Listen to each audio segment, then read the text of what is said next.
Voilà, Monsieur Chaumette, d'abord un mot sur le discours du ministre. Vous vous attendiez peut-être à plus d'annonces et d'éclaircissements. Alors à vrai dire, oui, on sent quand même un ministre de l'Intérieur qui est impliqué, qui aime sa police, qui est très conscient de l'importance du métier du gardien de la paix pour assurer la sécurité de nos concitoyens. Malgré tout, effectivement, on aurait souhaité des choses un petit peu plus précises en matière de mise en place de la fameuse police de sécurité du quotidien qui a fait le buzz médiatique, mais quant à présent, qu'en est-il ? Pour l'instant, ça reste toujours un petit peu flou pour tous les acteurs. Première chose, s'agissant effectivement de la simplification de la procédure pénale et de la réforme de la procédure pénale, bon, certes, ceci sera décliné au printemps, mais on aurait souhaité peut-être avoir des axes un petit peu plus précis. S'agissant de la défense des policiers et de l'institution police qui sont régulièrement attaqués par voie médiatique par des personnes publiques, chroniqueurs, comiques, acteurs, etc.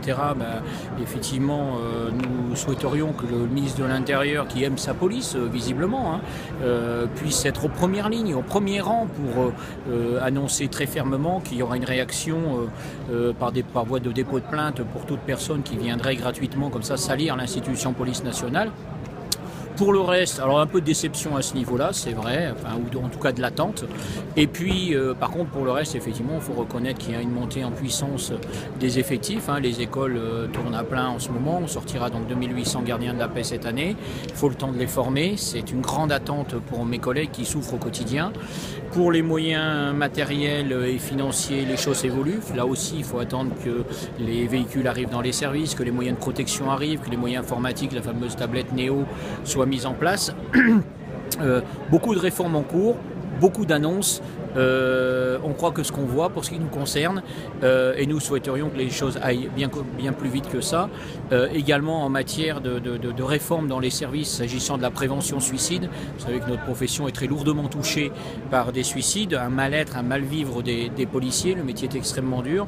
Et là aussi, nous effectuons des réunions de concertation, etc. Il faut très vite maintenant passer par des mesures concrètes dans les services de police. Il faut qu'il y ait un message clair. Ça a été énoncé tout à l'heure par le directeur général de la police nationale. Il faut qu'il y ait un message clair vers les commissaires, vers les directeurs départementaux, de manière à réhumaniser la police nationale, qu'il y ait des discussions aujourd'hui entre la hiérarchie et les policiers, les bleus marines, les flicards qui sont sur la voie publique, parce qu'on ne fait pas une gestion du personnel aujourd'hui comme on faisait il y a 50 ans en arrière.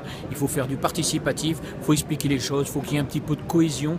La maison police a volé en éclats, malheureusement. Il n'y a plus cette cohésion qu'on peut avoir en interne. Les départs à la retraite ne sont plus fêtés. Chacun, dès qu'il a terminé son service, rentre chez lui, etc., etc. En matière d'horaire aussi, nous insistons lourdement auprès du ministre de l'Intérieur pour qu'il fasse une réforme d'envergure, d'ampleur s'agissant des horaires des policiers, puisqu'aujourd'hui nos collègues ont la possibilité de vivre un week-end en famille, un week-end complet samedi-dimanche, qu'un week-end sur 6. Qu'un week-end sur 6 pour se ressourcer en famille.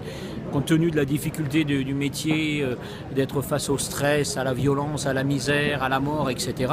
C'est essentiel pour un policier qui n'est plus ni moins qu'un être humain que de se ressourcer en famille. On attend là aussi à ce que cette réforme cyclique puisse être élargie. Merci.